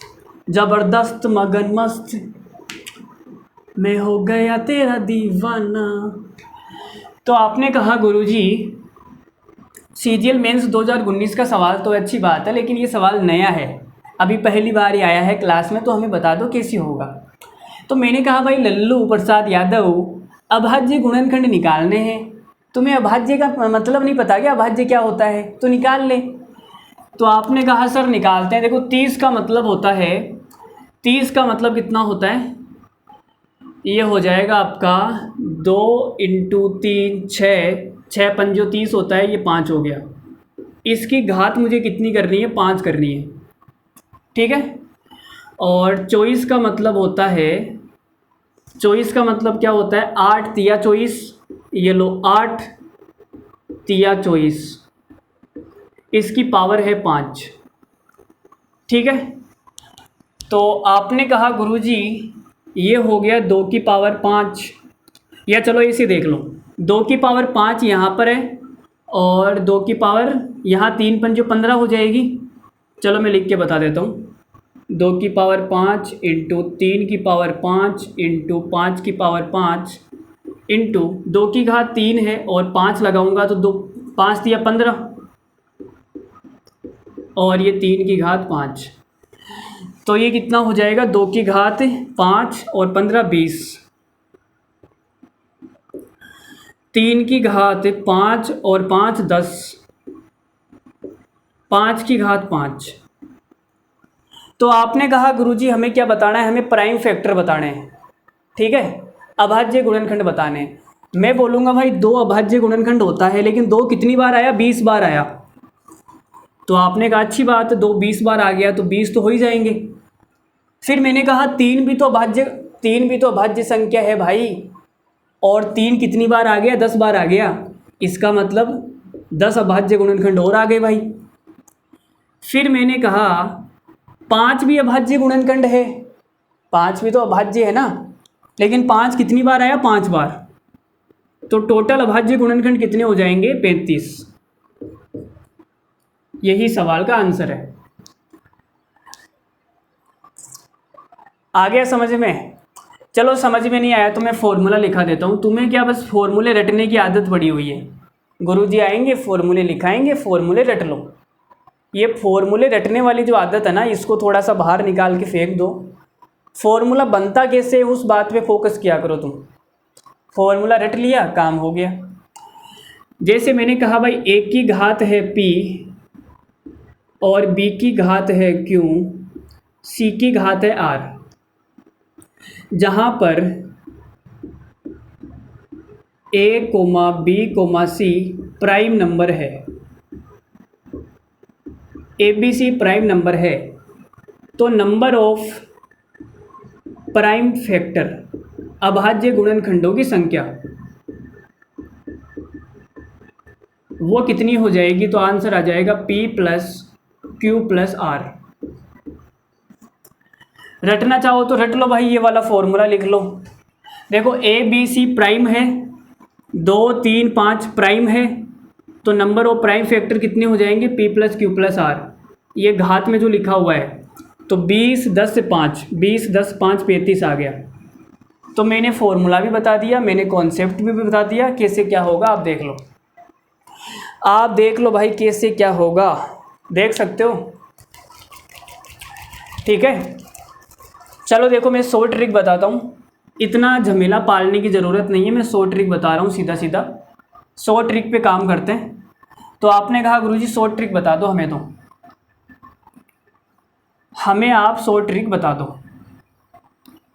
जब भी प्राइम फैक्टर निकालने की बात आएगी तब 100 ट्रिक देख लो भाई। प्राइम फैक्टर की संख्या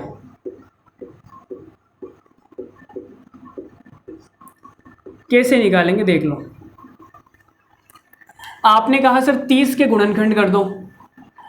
30 के गुणनखंड कितने होते हैं, तो आपने कहा 30 के गुणनखंड होते हैं 2 3 और 5। तो कितने गुणनखंड हो गए, 1 2 3, 3 गुणनखंड हो गए। और ये तीनों गुणनखंड कितनी कितनी बार आए हैं, 5 5 बार।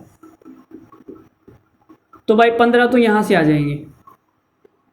ठीक है, 24 के गुणनखंड कर दो। 24 के गुणनखंड क्या होते हैं? 24 के गुणनखंड होते हैं भाई 2, 8 इंटू 3 होता है ना, 2 इंटू 2 इंटू 2 इंटू 3, 8 इंटू 3 24 हो गया।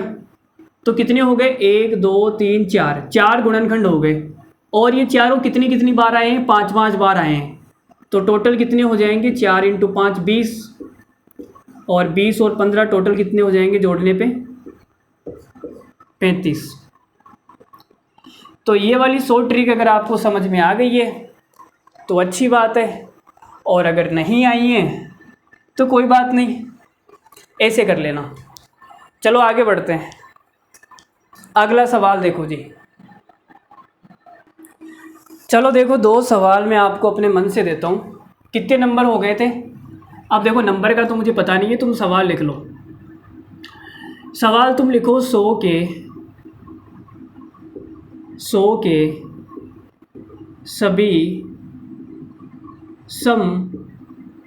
सम का मतलब हो गया इवन, सम गुणनखंडों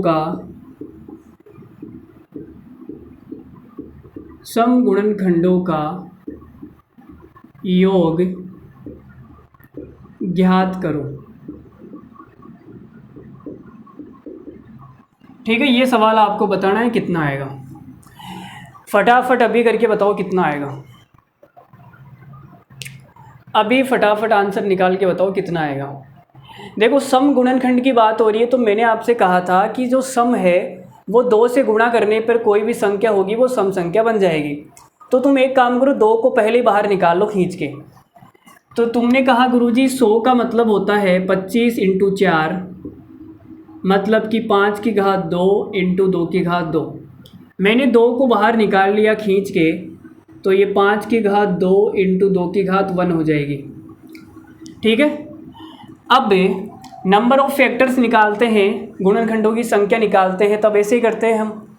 लेकिन वहाँ पर क्या होता है ना, हम इस 2 से फिर बाद में गुणा नहीं करते हैं, क्योंकि नंबर ऑफ फैक्टर्स पर कोई फ़र्क नहीं पड़ता है। संख्या में तो उतने ही होंगे, लेकिन योग में फ़र्क पड़ेगा, तो हमें इस 2 से भी गुणा करना है। वहाँ पर हमने इस 2 से गुणा नहीं किया था, हमने इसका नंबर ऑफ फैक्टर निकाला और आंसर आ गया। लेकिन जब योग निकालेंगे ना, तब इस 2 से भी गुणा करेंगे। बात समझ में आ रही है? यही समझाने के लिए मैंने सवाल लिखा है। तो आपने कहा था, अभी मैंने वो 10 वाला सवाल लिया था ना, 10 में हमने गुणा किया था, 1680 आया था, याद है? ठीक है, वैसे ही तो इसका हमें क्या निकालना है? सम निकालना है, योग निकालना है। तो 5 की घात 2 है, तो हम 0 से शुरू करेंगे, और 2 की घात 1 है, तो हम 0 से शुरू करेंगे। लेकिन इस वाले 2 से भी गुणा करना है, तो ये कितना आ जाएगा भाई? 2 1 प्लस 5 प्लस 25 1 प्लस 2, तो ये आ गया 2, ये हो जाएगा 31, ये हो जाएगा 3, 3 दूनी 6, 31 को 6 से गुणा करूँगा, 6 एकम 6, 6 तिया 18, 186 आएगा। क्या आएगा? 186। ठीक है, सबका आ गया 186 आ गया सबका। चलो अच्छी बात है। आप देखो, ये सम गुणनखंड हो गए। अगर इसी सवाल में मैं आपसे बोलता भाई सम नहीं निकालने, विषम निकालने हैं, विषम गुणनखंड निकाल के बताओ कितने आएंगे। तो तुमने कहा गुरुजी विषम गुणनखंड निकालते हैं, किसके निकालने हैं? इसके निकालने हैं, 100 के निकालने हैं। 100 के विषम गुणनखंड कितने आएंगे वो बताओ। तो आपने कहा गुरुजी विषम गुणनखंड निकालने हैं, तो 2 का कोई काम नहीं है, उसको हटा दो, उसको पैरासीटामोल वाली गोली देके सुला दो, वो सो जाएगा। तो भाई विषम के लिए 2 को हमने सुला दिया, 2 का कोई काम नहीं है, क्योंकि 2 अपने साथ में गुणा करके सम बना देगा। तो हमने 2 को परमानेंटली हटा दिया, तो बचा कितना? 5 की घात 2। ठीक है, अब इसके निकाल दो भाई। 5 की घात 0 प्लस 5 की घात 1 प्लस 5 की घात 2, तो कितना आ जाएगा योग? 1 + 5 + 25, तो ये आ जाएगा 31। 31 आ गया। ठीक है, चाहो तो निकाल के दिखा भी दूँ मैं तुम्हें। देखो 100 के गुणनखंड कौन कौन से होते हैं, 1 और 2, 4, 5 और 10, 20, 25, 50, 100। ठीक है, अरे बोलो भाई, ठीक है ना। 3 3 6, ठीक है। तो 100 के सारे गुणनखंड मैंने लिख दिए। अब मुझे कौन से लेने हैं, विषम वाले। तो आपने कहा विषम में एक तो ये आएगा और विषम में ये आएगा, ये भी विषम संख्या है, बस इतने ही आएंगे। तो 25 और 5 30, 30 और 1 31। देख लो 25 5 1 31 आ गया। तो विषम गुणनखंड निकालते हैं तब हम क्या करते हैं, 2 को डिलीट कर देते हैं। देख लो भाई, अब तुम अपने हिसाब से देख लो, आ रहा है ना, बातें समझ में आ रही है। तो हमने 2 के निकाले थे, तब मैंने विषम वालों को जोड़ लिया, 1 5 25। अब मैंने देखो सम निकाला था ना, सम। तो सम में मैंने क्या किया था, ये 2 से गुणा करना ज़रूरी होता है। क्यों होता है, तो आप ये देखो 2 मैंने कॉमन ले लिया, 2 को अंदर गुणा करके देख लो एक बार। 2 को जब मैं अंदर गुणा करूँगा ना, तो यहाँ पे 2 बन जाएगा, यहाँ पे 5 दूनी 10 बन जाएगा, और यहाँ पे 25 दूनी 50 हो जाएगा। अब तुम देख लो, मैंने 2 को जोड़ा 2 आ गया, मैंने 4 को जोड़ा 4 नहीं आया क्या कहीं पर। चलो सम की बात कर रही है, मैंने 2 ले लिया, 2 आ गया। देखो 10 आ गया, 10 आ गया, 50 50 आ गया, 50। ये 1 है और 2 है। ऐसा कैसे हो गया यार, मतलब हमारे पास में 100 नहीं आया क्या।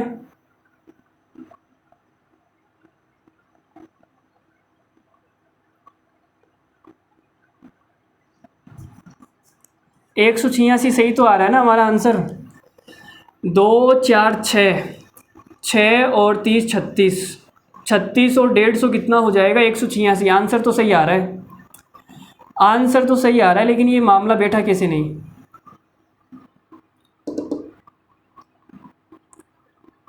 मामला बैठा कैसे नहीं भाई, बैठना चाहिए मामला तो।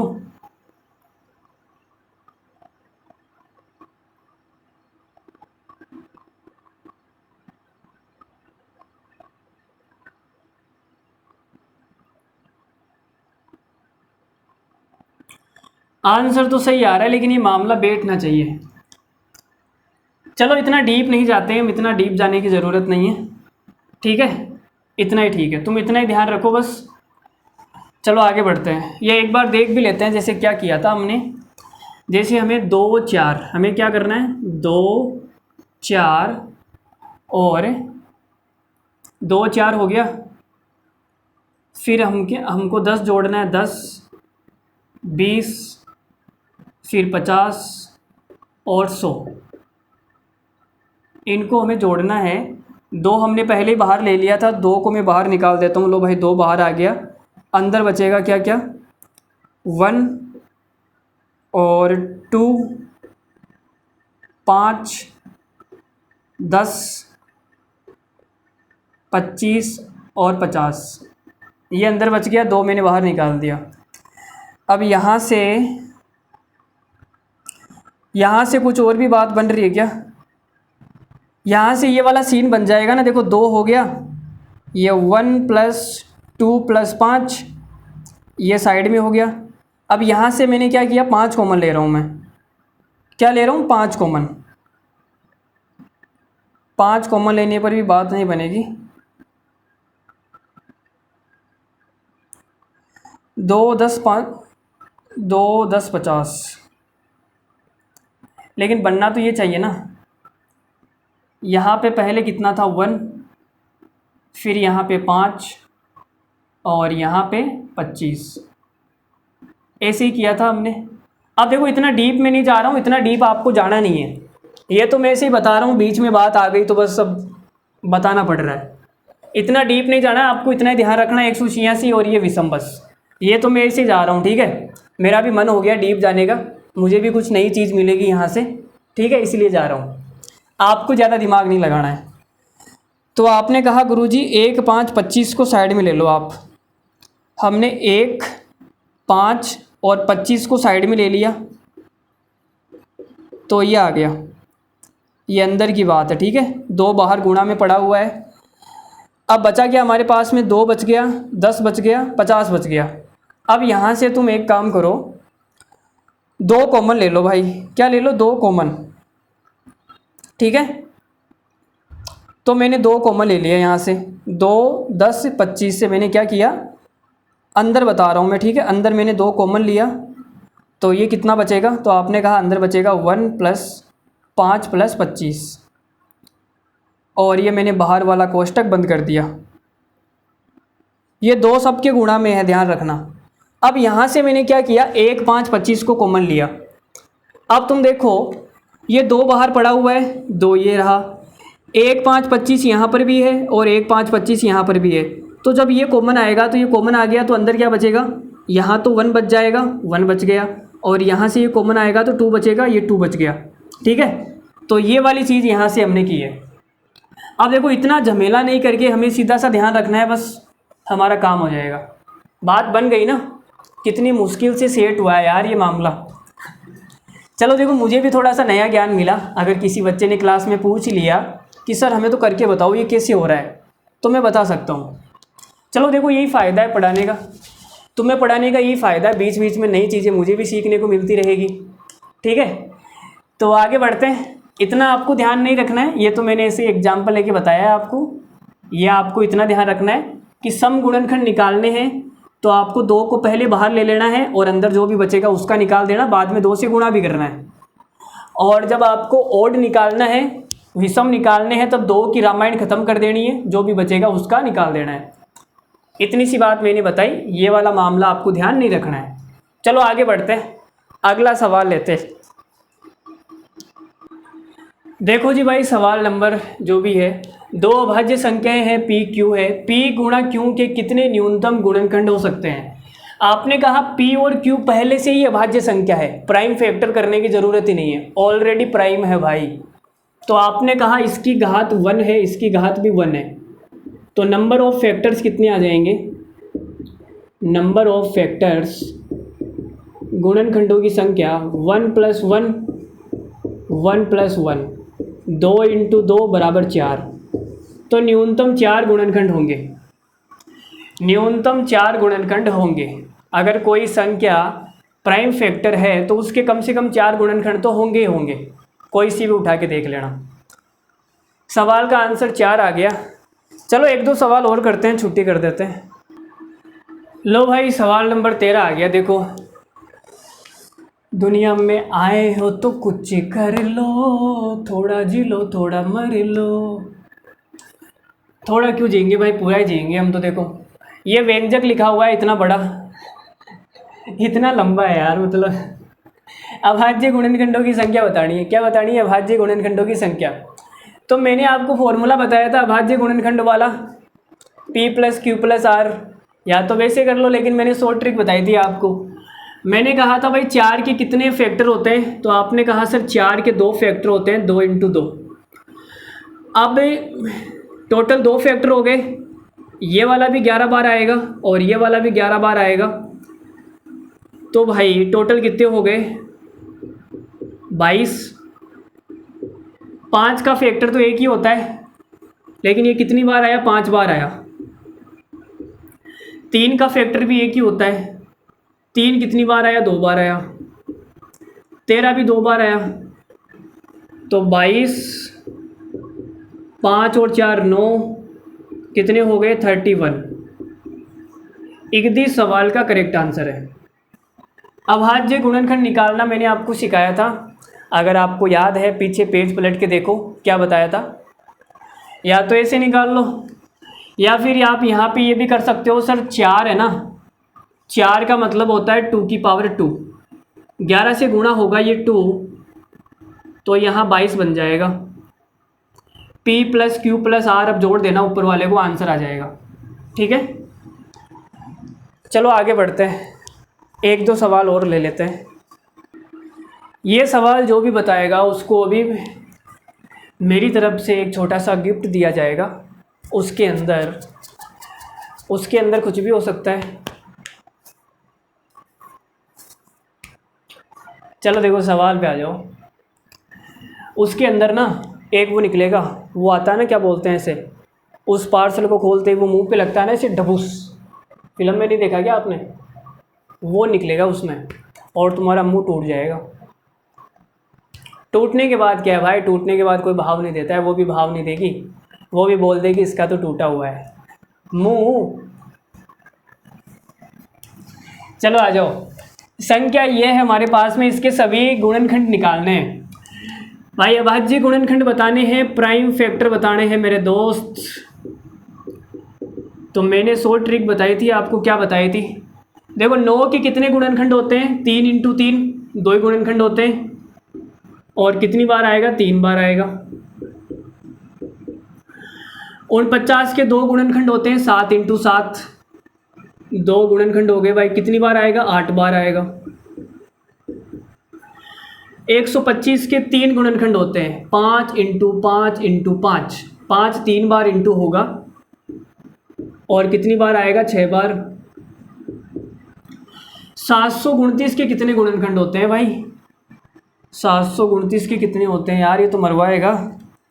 देखो 729 का मतलब होता है 27 का स्क्वायर, ठीक है? या फिर तुम 27 इंटू 27 लिख लो।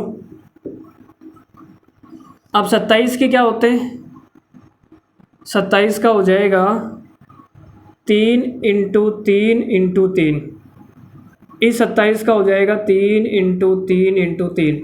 तो कितने हो गए? 1 2 3 4 5 6, 6 गुणनखंड। और कितनी बार आएगा? 4 बार। तो ये हो गया भाई 3 दूनी 6, 8 दूनी 16, 6 तिया 18, 6 चौक 24, 24 और 6 कितना हो जाएगा? 30, 30 और 18 48, 48 और 16 64। सवाल का आंसर आ गया भाई 64। सवाल का आंसर कितना आ गया मेरे दोस्त? 64 आ गया। चलो देखो, ऐसे समझ में आए तो अच्छी बात है, नहीं समझ में आए तो कोई बात नहीं। तुम्हें मैंने जो समझाया था वैसे कर लेना। मैंने तुम्हें क्या समझाया था? इसको अभाज्य गुणनखंड संख्याओं में तोड़ दो। तुमने कहा 9 का मतलब होता है 3 का स्क्वायर और ये पावर 3। 49 का मतलब 7 का स्क्वायर पावर 8। 125 का मतलब 5 का क्यूब पावर 6। 729 का मतलब होता है 3 की पावर 6 और ये पावर 4। तो ये हो जाएगा 3 की पावर 3 दूनी 6, 7 की पावर 8 दूनी 16, 5 की पावर 6 तिया 18, 3 की पावर 6 चौक 24। तो अभाज्य गुणनखंडों की संख्या कितनी आ जाएगी? 6 प्लस 16 प्लस 18 प्लस 24 बराबर 64। ऐसे ही बताया था मैंने आपको, फॉर्मूला भी यही बताया था, पावर्स को जोड़ना है अभाज्य गुणनखंड करने के बाद में। तो ऐसे समझ लो, अगर वैसे नहीं समझ में आ रहा तो कोई बड़ी बात नहीं है, सवाल का आंसर सही होना चाहिए बस। चलो एक सवाल और कर लेते हैं, देखो मेरे मन में आ रहा है, वो एक सवाल और कर लेते हैं, उसके बाद में छुट्टी कर देते हैं। मैंने आपको ये नहीं पढ़ाया ना अभी मैंने गुणनखंडों का औसत निकालना आपको नहीं सिखाया, एवरेज ऑफ फैक्टर। ये एक सवाल बच गया, तो एक सवाल बता देता हूँ, उसके बाद में तुम खुद ही कर लोगे। ये वाली चीज़ बता के ख़त्म करते हैं। तुम्हें भी गुड नाइट बोल दूंगा मैं। और लो भाई, देखो भाई, लाइट का तो कोई पता नहीं है कब आएगी कब नहीं आएगी, लेकिन मैंने कमरा खोल दिया है, दरवाज़ा खोल दिया है। आज क्या मैं वीडियो मतलब दिन में ही शूट कर रहा हूँ, ठीक है? अभी मैं नहाया भी नहीं हूँ, सच बता रहा हूँ, मजाक नहीं कर रहा था। तो चलो अब वीडियो बना के नहाएंगे। देखो क्या है, एवरेज ऑफ फैक्टर्स के बारे में बताया था। लाइट का इंतज़ार नहीं करते, मैं आपको ये छोटा सा टॉपिक है ख़त्म करके शुरू बंद करते हैं। गुणनखंडों का औसत, तो आपने कहा था सर औसत कैसे निकालते हैं? औसत का मतलब होता है योग बटा संख्या, लेकिन यहाँ पे फैक्टर है, राशियों का योग, तो यहाँ पे क्या आएगा? गुणनखंडों का योग। गुणनखंडों का योग बटा गुणनखंडों की संख्या, गुणनखंडों की संख्या, ठीक है। और मैंने आपको ये दोनों चीज़ें निकालना सिखा दी है, मैंने योग भी निकालना सिखा दिया, मैंने संख्या निकालना भी सिखा दी। तो फॉर्मूला बन गया भाई सम ऑफ फैक्टर्स बट्टा नंबर ऑफ फैक्टर। एक छोटा सा एग्जांपल लेते हैं और ख़त्म करते हैं। जैसे मैंने ले लिया भाई 100 के जितने भी गुणनखंड है उनका एवरेज बताओ कितना आएगा। तो आप पहले क्या निकालोगे, पहले निकाल लो सम ऑफ फैक्टर। तो आपने कहा सर इसके गुणनखंड होते हैं 2 की घात 2 इंटू 5 की घात 2। जब मैं सम ऑफ फैक्टर निकालूंगा तो ये आ जाएगा 2 की घात 0 से 2 तक जाना है, 1 और 2। लो भाई लाइट आ गई है, 1 मिनट का टाइम लगेगा, कमरा में बंद कर देता हूँ, लाइट आ गई है।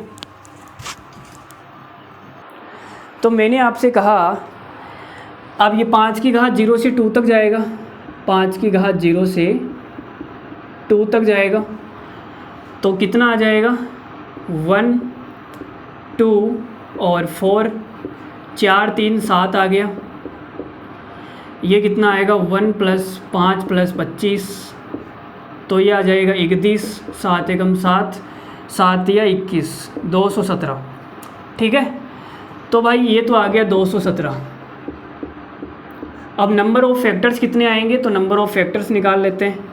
आपने कहा ये आ जाएगा 2 + 1 और ये 2 + 1, 3 × 3 बराबर 9 आ गया, तो ये 9 आ गया। तो 100 के जितने भी गुणनखंड है उनका औसत कितना आएगा भाई, 100 के जितने भी गुणनखंड है उनका औसत आएगा 217/9। ये सवाल का आंसर हो गया, सवाल का क्या हो गया, आंसर हो गया, ठीक है। तो चलो मैंने आपको ये भी सिखा दिया एवरेज ऑफ फैक्टर कैसे निकालते हैं, सम ऑफ फैक्टर बट्टा नंबर ऑफ फैक्टर।